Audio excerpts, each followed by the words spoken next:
এক হচ্ছে যে আমাদের কোটা সংস্কার আন্দোলন এবং সবশেষে স্বৈরাচার পতনের আন্দোলন। স্বৈরাচারের পতন হয়েছে, ফ্যাসিস্ট সরকারের পতন হয়েছে, সেই জায়গা থেকে আসলে এখন আমাদের দেশ গড়ার পালা।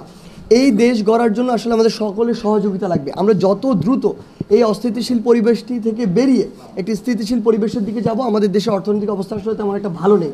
সেই জায়গা থেকে বাংলাদেশের গঠনের জন্য প্রত্যেকটা স্টেক হোল্ডার, আমরা সরকার বলি, আমরা জনগণ বলি, শিক্ষার্থী বলি, সাংবাদিক বা যত যারা রয়েছে, আসলে সকলের একটি সহযোগিতা প্রয়োজন দেশকে স্থিতিশীলতার দিকে নিয়ে গিয়ে সামনের দিকে এগিয়ে নেওয়ার জন্য।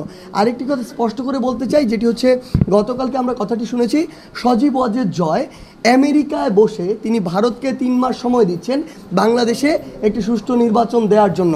সবচেয়ে বড় কথা হচ্ছে সজীব ওয়াজেদ জয় মনে ভুলে গিয়েছেন যে বাংলাদেশ একটি গণতান্ত্রিক দেশ, যেই দেশে নির্বাচন কবে হবে, নির্বাচনে কারা ভোট দিবে, নির্বাচনে কারা সরকার প্রতিষ্ঠা করবে, এটি নির্ভর করে দেশের জনগণের উপরে। তারা তাদের 16 বছরে এটি কখনো করেননি দেখে তারা মনে করছেন এখনও মনে হয় সেটি রয়েছে। কিন্তু সেই যুগ আসলে এদেশের ছাত্র জনতা পরিবর্তন করে ফেলেছে। এই দেশে কবে নির্বাচন হবে, জনগণের দ্বারা নির্বাচিত হয়ে কে সরকার গঠন করবে, এটি এদেশের জনগণই নির্ধারণ করবে। আমরা আমাদের জায়গা থেকে স্পষ্ট মনে করি আসলে যে শিক্ষার্থীরা রাস্তায় থাকবে এটি কোনো স্থিতিশীল পরিবেশের উদাহরণ নয়। একইভাবে পুলিশ তাদের দায়িত্ব পালন করবে না, এটিও স্থিতিশীল পরিবেশের উদাহরণ নয়। বরং দেশকে যদি আমরা স্থিতিশীলতার দিকে নিয়ে যেতে চাই, তাহলে যার কর্মক্ষেত্র যেটি, তাকে সেই জায়গায় কাজ করতে হবে।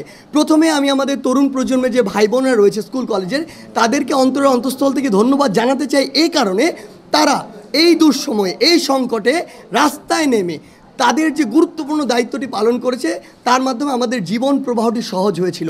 কিন্তু এখন সময় এসেছে তাদেরকে আবার পড়ার টেবিলে ফিরে যেতে হবে, শিক্ষা প্রতিষ্ঠানে ফিরে যেতে হবে। এবং এখন সময় এসেছে যখন আইন শৃঙ্খলা রক্ষাকারী বাহিনীর যে ভাই বোনেরা রয়েছে, তাদেরকে আবার তাদের কর্মক্ষেত্রে ফিরে আসার পথটি করে দিতে হবে এবং ফিরে আসলে তাদেরকে স্বাগত জানাতে হবে। কারণ দিন শেষে আমরা যখন আমাদের সকলের কর্মক্ষেত্রে যেতে পারবো, তখনই দেশটি স্থিতিশীলতার দিকে এগিয়ে যাবে। তাই আমার জায়গা থেকে বিশেষভাবে তাদেরকে অনুরোধ করছি রবিবার থেকে তাদের ক্লাসে ফিরে যাওয়ার জন্য, এবং সেখানে যদি আইন শৃঙ্খলা রক্ষাকারী বাহিনীর ভাই বোনরা আসে, তাদেরকে স্বাগত জানিয়ে তাদের দায়িত্বটি বুঝিয়ে দেওয়ার জন্য।